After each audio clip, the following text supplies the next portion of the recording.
As you try to get back into routines this fall, Chris Graebe has some help with his book, The Rythm of Home. God had a warning to his people about the consequences of not following through, and Larry Tesler invented a computer command that saves billions of people time every day. And it's his login into the Hall of Heroes. Coming up on episode 87 of Manly with Andy. It's the Manly with Andy podcast. I'm joined with Chris Graebe. He's got a great book for you. If you are a parent and you want to parent better, it's called The Rythm of Home. And we're going to jump into the book here in just a moment. But Chris, I love to start every interview with the big question. What do you think is the biggest challenge that men face today, and how do we overcome it? Yeah, I think the biggest thing is a lot of guys just feel alone. I think they feel just really, really alone. And it's crazy. We're surrounded by people working and doing all this stuff. But I think there's probably this narrative or this thought process like, hey, suck it up, toughen it up. You got this. Like, just carry the weight of all of it. And then just like, you got to keep going, bro. Because if you don't, what's going to happen? It's all going to fall apart. So you kind of got to keep going. But at the same time, that's where I feel like guys are just like, they're under more stress, more pressure. Kids are, like there's just more coming at our kids than ever before. Like there's enough out there to tell our wives who they are, who they shouldn't be. There's just a lot of narratives and messages coming from 16 different ways of like, and then there's, we're not born to ingest this kind of information. I don't need to know what's happening in Tokyo, Japan. Like I was not built to really fully understand what's happening in their government, even let alone our government. If you think about it, 150 years ago, here in even just the United States alone, like if you were in Texas, it'd be like maybe you got news from the city next to you, and then the big news from Washington would take forever to come. And so we're just inundated with so much content, so much information that I think it's overstimulating, which is not a surprise to anybody, but I just feel like guys are so alone. And so I think the biggest piece is like, the way to fix that is obviously find a trusted person in your life, like David had Jonathan, and, like we need a guy or two in our life that we can just be raw and honest with. And, I've had different friends and different seasons for those guys. I have a brother who's 20 months younger than me. That's just, we walked through a lot together as kids. And so like he's there as well. I was frustrated with some stuff earlier this morning and just kind of feeling like in a funk. And so I just called him. He's like, what's up? I was like, having a bad day, having a bad morning. And just had somebody that I could share with, and him go like, all right, well, I hear you, but what is your place to own in it? You're like, yeah, that's right. I need somebody to listen and then lovingly kick me a little bit to remind me that like I am a capable human of not just sitting and wallowing, but getting up and changing my circumstances. And so I think if we can just lock arms, find guys, be it our church, our work, like pray for that, ask God to bring that community, our neighbor, whatever it is, even if we can just get one guy that we can be just straight up honest with, like I think it's going to bring it brings us so much freedom, and also kind of pushes back the lies of the enemy. And I think that's what I love about your book is there's been so many lies about parenting, especially now you see the next generation pretty much say, I don't want to parent. Like there's this child-free movement. And I think people look at parenting and yeah, it's work. Yeah, it's sacrifice. But I love that you start your book talking about the sacred journey of parenting. And when you're in the middle of it, like you and I are, and a lot of guys that are listening to this podcast right now, sometimes you lose the big picture. So yeah, we're in it right now. We're making sure the kids' doctor's appointments are going on and all the other stuff, getting ready for back to school here as we record this. But what is the sacred journey of parenting? Yeah, I think it is sad that we're seeing an entire generation kind of forego one of the greatest gifts, if not the greatest gift or opportunity to contribute to the world, and ultimately, spread the name of Jesus is by loving and pouring into and serving your kids. I mean, we have 5 children. I don't know how we got there. We weren't ever planning to have 5 kids, but we do. And I just can't even imagine a life without one of them in it. And you're right. There's so much. I mean, we're always, I think, going back to the alone thing, even with guys, it's like, well, when we get to this, there's always some milestone, there's some marker, there's something you're trying to get to. Like you said, there's this perfect utopia that's down the line, around the corner. And Mhm. one of the things that we focus on, and we talk about this in the book, my wife and I, like she's nostalgic and I'm a futurist. So she loves to look back. I love to look forward.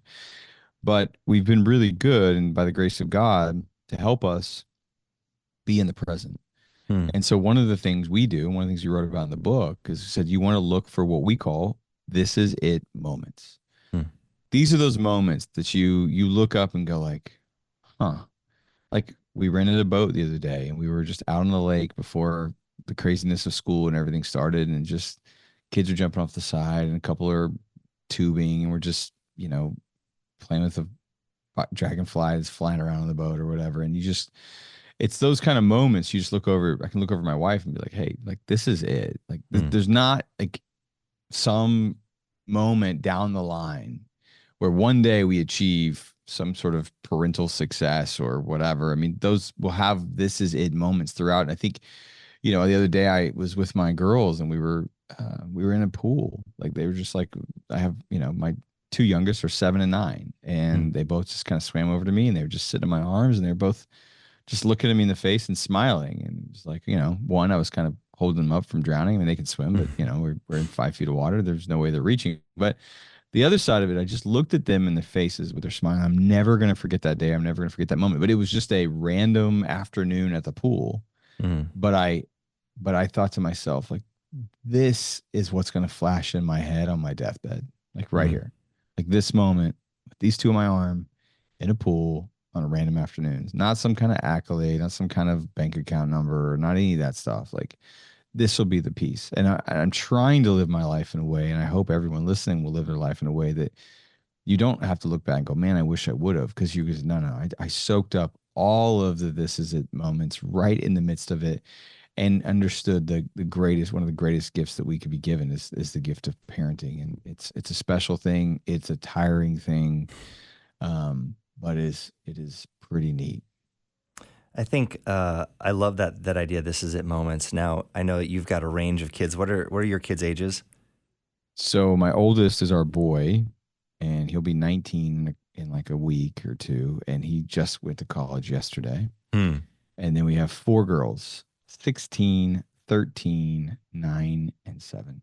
Okay. Okay. So my oldest is a boy, 17, 12-year-old boy, and 6-year-old girl. So I've got the range too. Yeah. And you talk about in your book that within the season you're in with this range of kids, you just have to do it anyway. And I think as you're just talking about this is it moments, I try to create those with my kids sometimes, and they are so resistant to want to go. It's hard to get them to all agree to want to do anything anyway. For sure. And then to try to get them enthusiastic about doing something that isn't them just sitting around and not doing anything around the house. So talk about that do it anyway mentality. Yeah, I think, like I mentioned before we got on air here, I, my wife and I love to go to Tahoe. I don't know Mhm. why all my stories are involving water, but here we are. We're It's very so biblical, right? yeah, that's it. Water. That's why we do it. We stay away from Arizona. God bless you, everyone who's in Arizona, but I'm gonna go find some water.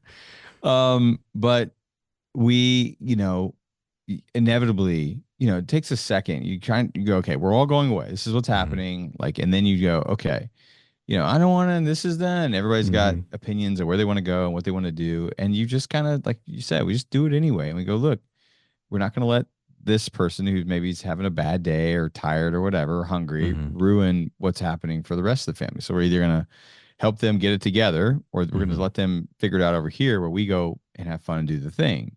In another time is you're right. I mean, when you have a 6-year-old and a 19-year-old and a 16-year-old, it's like, these are two different worlds. It's like, Mhm.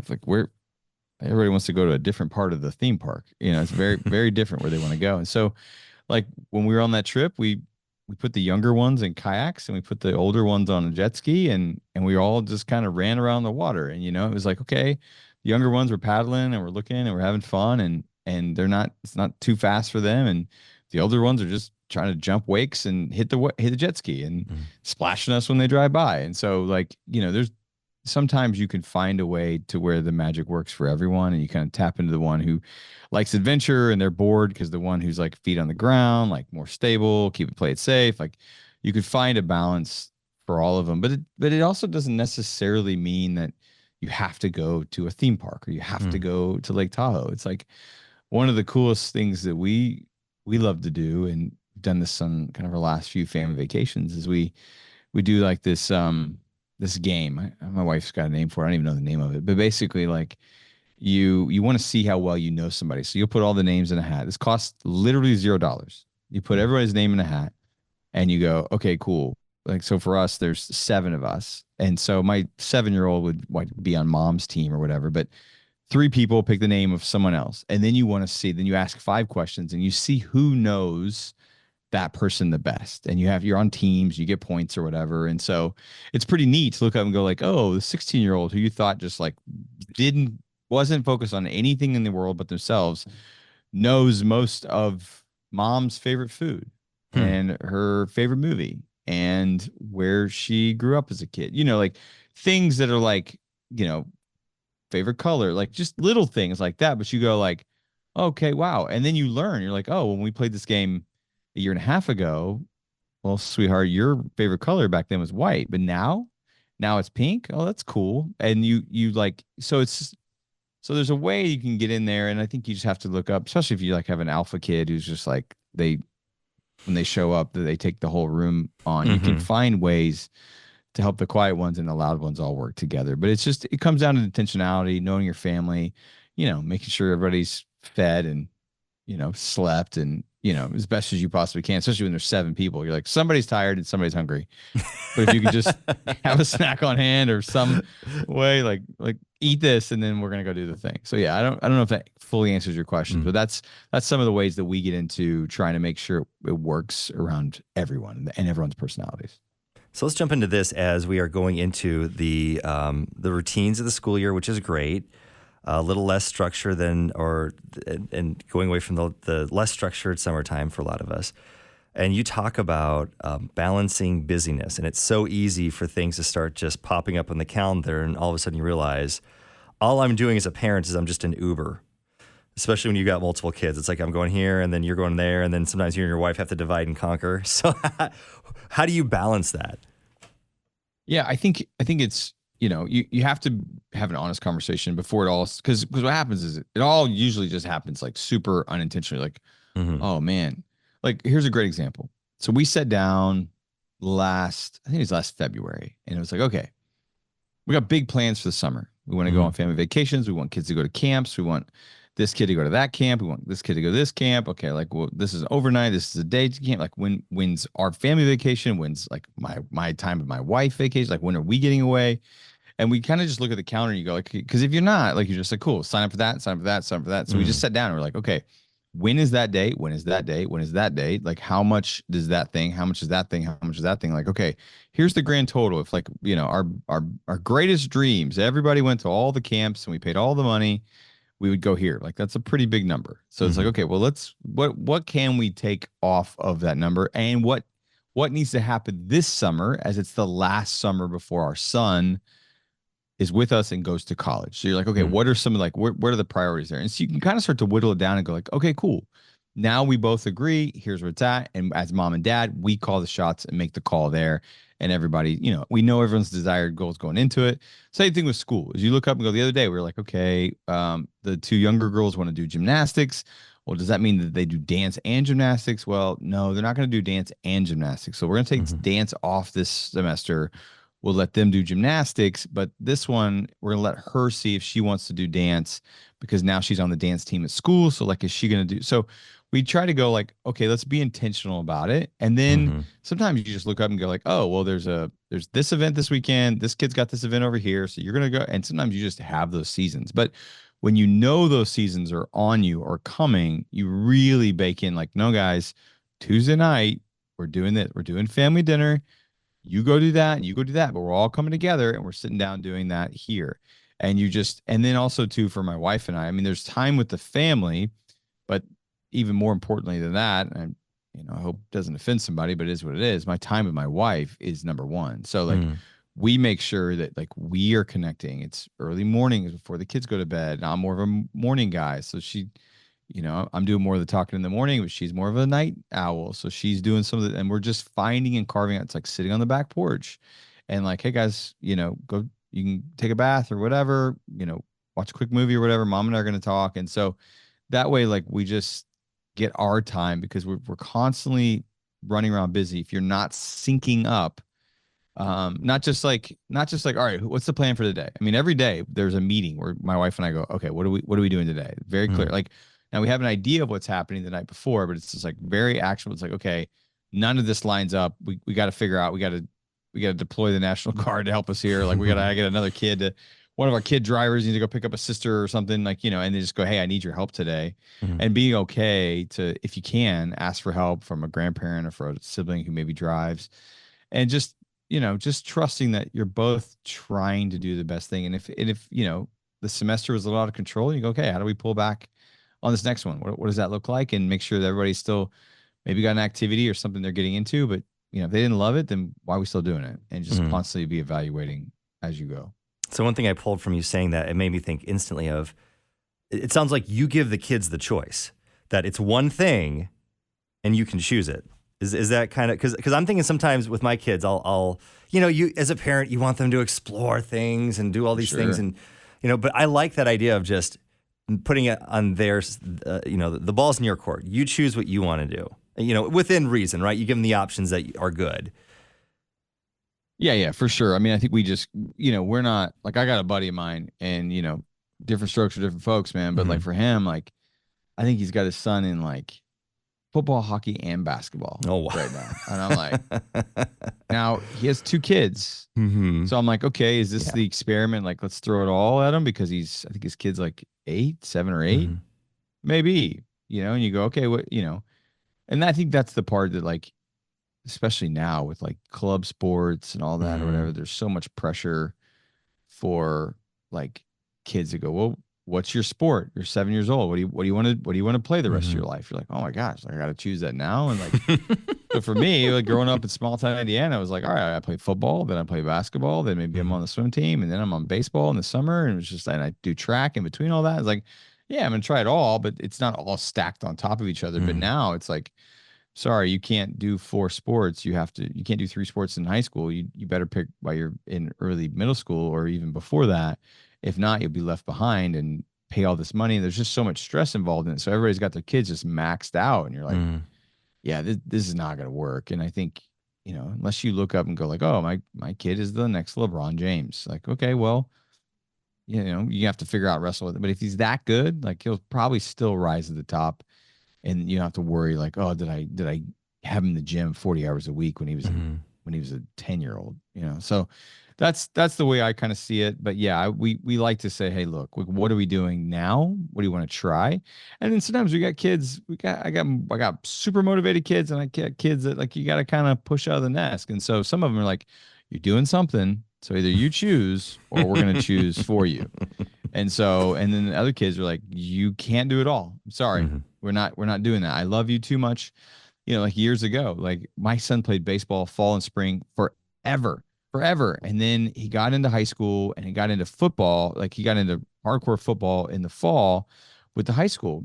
And it was like, well, we always play fall in the baseball in the fall. And I'm looking at him and looking at my wife. I'm like, guys, I was like, football is really going to take a lot of your attention. Like, I don't know if we should sign up for baseball. And they both were like, well, of course we play baseball. And I was like, all right, let's play some baseball. I'm not kidding you. A weekend, he was like, Dad, I don't know if I can do baseball and football. I was like, well, you signed up for it, homie. We paid the money. Guess who's playing baseball and football? And now we know, but like, obviously football with the school takes priority, but when you have a practice or you have a game, we're going to go play baseball, because I want you to feel this. And I want you to realize that your decisions are what they are, And so, they're going to learn, but you can't just save them all the time either. You got to let them kind of learn those lessons and be right there with them. But let the record show, politely tell them, let the record show that we suggested this is what you do. But anyway, that's I don't know if that's good or bad parenting, but that's what it is. Well, no, I know you talk about speaking life and grace in your book, and I think maybe expand on that a little bit more of, when your kids make decisions like that. I struggle as a parent of how much do I just, not that I'm like rubbing in the wound, but how much I'm just trying to shine light on, hey, this is what you're going through right now. is a consequence of your own doing, right? Like, I don't know how much as a parent do I need to let them realize that, or how much they actually understand, oh, I made a mistake and now I got to get out of it. Yeah, I think it's kind of like, I think it all depends on the stages of the kid and how much they're either able to, like, some kids learn right away. Mm, And you're like, okay, I don't have to say a word because either they're beating themselves up and that's the way they're wired. And some kids need to sit in it for a little bit. Like, I need you mm, to sit in that, and it's a bummer, but that is what you chose. It's what you chose. mm, It's your decision. So what are we going to do to not make that decision again? And again, like, one of our core values that we talk about in the book, these five rhythms, is the rhythm of speaking life. I mean, like, look, you can you can clean your kid's room, you can, give them a hug or whatever, but they don't mm, want any of that. You can take them on adventures and vacations or whatnot, unless they hear you say, I love you, you're amazing, wow, you did so good at that, whatever. Like, mm, everything else you try and do is going to fall on deaf ears. And so mm, if you lift them up, in the midst of like hard bad decisions, you're like, hey, I just want you to know. Like, I had a hard conversation with my kids the other day, and I was like, hey, um, I'm so proud of where you are right now and the progress you've made and what you're doing in your life. I see how you're working in this area, and this area. So I just want you to know, like, the thing we're about to talk about, yeah, it's not good. It's not fun. But like, I want you to know that, like, I see what you're doing, and I'm so mm, happy and proud of you for doing it. Now let's talk about this thing over here. You made this choice. We told you not to make this choice, but you made this choice. So there's going to be a consequence. And it's more of like a bummer. Like, that's such a bummer, mm, especially the older they get. I was recently at this place at a camp with my son, and they talk about different stages of life with kids. Like, when they're young, they're caregivers. When they're kind of middle ages, all the way up to like 12, you're a cop, and then then you go from cop to consultant, or you go to coach. You go to mhm, coach like 12 to 18, you're more of a coach.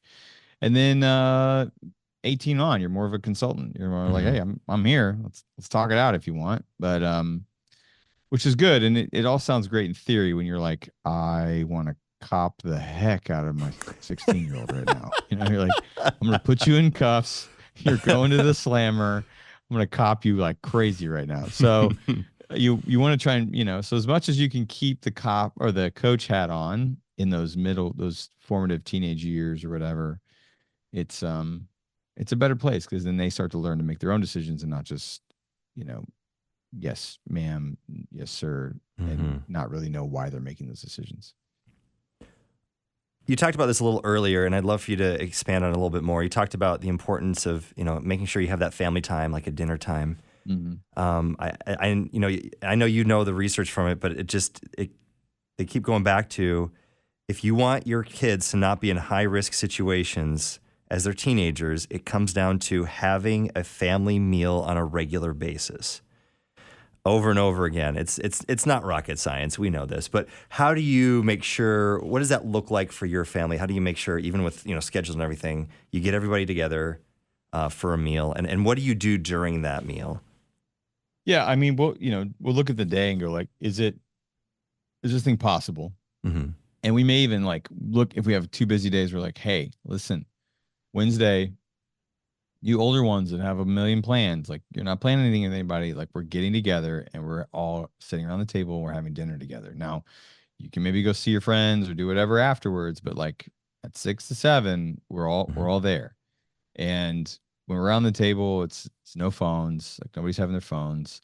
Some of the things we talk about is we go around the table and we talk about everyone's highs and lows. Like, hey, what was your high and low for today or for this week, depending on, how recent we'd all kind of sat around together to talk about, like, hey, was today good or bad, or what happened? And we just want to know about it. And then sometimes there's like this little deck of cards that my wife has sitting there. We'll just have a question, and like, we go around like, hey, what's your favorite movie? Or what's your, like, Mm-hmm. what was your favorite teacher and why? And it's just little things like that. But like, when it comes to like birthdays and stuff, like, we always have a family meal around someone's birthday as well. And so, like, we're there, we're celebrating them. And before they open presents or do anything, we do what we call birthday blessings. So we'll go around the table, and everyone at the table from the family will say something they like or love or appreciate about that family member. So it's like even the 7-year-old will talk about the 16-year-old, and the 19-year-old will talk about the 9-year-old. And so it's a pretty cool tradition that we love to do. My wife's the rock star when it comes to traditions around here. She's like, I want our kids to grow up and go, yeah, we did this and we did this and we did this. And so she's been really great to help make sure we have some, like, just, hey, what's your high and low? And then, if like a friend's there with us and they're one of the kids' friends and they're there for dinner, it's like, hey, what's your high and low? So those are some practices we have at the table. Love that. One more question for you, man. Sure. It's a great book, again, called The Rythm of Home. But before someone even gets the book, it's easy, again, as a parent to really beat yourself up over how you're doing as a parent. So what would you say to a parent that just feels like, oh, man, I need this book. I need every parenting book because I just feel like I'm failing my kids and my family? Oh, man. I feel like there's this place where, like, look, yes, the reality of it all is we will have to give an account to God, 100% on all sorts of things, but definitely parenting. Now, the cool part is obviously, as somebody who you're about to launch a kid here soon, and I just did literally yesterday as we record this. Like, I saw a parent the other day. She said this on one of her social media posts. She took a picture of her son, and she's like, one of the things I'm most proud about as a parent is how sweet my son is. And I thought to myself, like, was that you, or is that just part of your son's DNA? And it's probably a combination of both. And I think what we probably need to do as parents is, like, we can't control another human. Like, we can form them, we can be an example, we can do all the things that we need to do. But, like, at the end of the day, like, our job is to try and mold them, make them, discipline them, encourage them, do all the things. But, like, perfection is never going to be attained. And whatever's driving us as the parent, there's usually something in the driver's seat, the life we came from, the parents we had, the life we didn't have, whatever it is. Like, I want this for my kids. I want this for my kids. Like, we probably baby them more than we should, and need to let them skin their knees a little more than they should, and not take as much credit, and not for the good and for the bad. Like, just create an environment that they feel loved, challenge them, call them up, encourage them, remind them of who they are, point them to Jesus. That's it. I mean, you can point them to Jesus, and not take it so personal when teenagers are going to be teenagers. It's so funny, like, I was in a sauna at the gym yesterday, and I've got two very different teenagers that grew up in the exact same house. And we were talking about kids and phones and how he's like, well, it all starts at home. I'm like, it does all start at home. 100% agree with you. But I've got multiple kids that have grown up in the same home and that are approaching this teenager life completely different ways. I'm not saying they're wrong. They're just coming at it completely different ways because of their personalities. And then, like, now I'm going, well, is that my fault? Like, no, nobody's fault. It's just the way people are wired. So take less credit for how good it is, and take less credit for how bad it is. Just do the stuff. Make one little adjustment at a time. Be on the same page with your spouse, and just love them. Because, I don't know, you can pay me $1 billion to go back and be 13, 14, 16, 18. Like, I wouldn't do it because that is some of the hardest times in the world. And then you throw this crazy world of social media and everything else on top of it. Like, it's a tough time for these kids. And so it doesn't mean we let them get by with commit murder. We need to call them out. But yeah, I just say, like, don't take too much credit for the good and don't take too much credit for the bad. Just take the right amount of credit.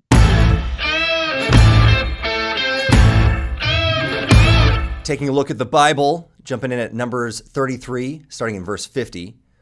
On the plains of Moab by the Jordan across from Jericho, the Lord said to Moses, "Speak to the Israelites and say to them, when you cross the Jordan into Canaan, drive out all the inhabitants of the land before you.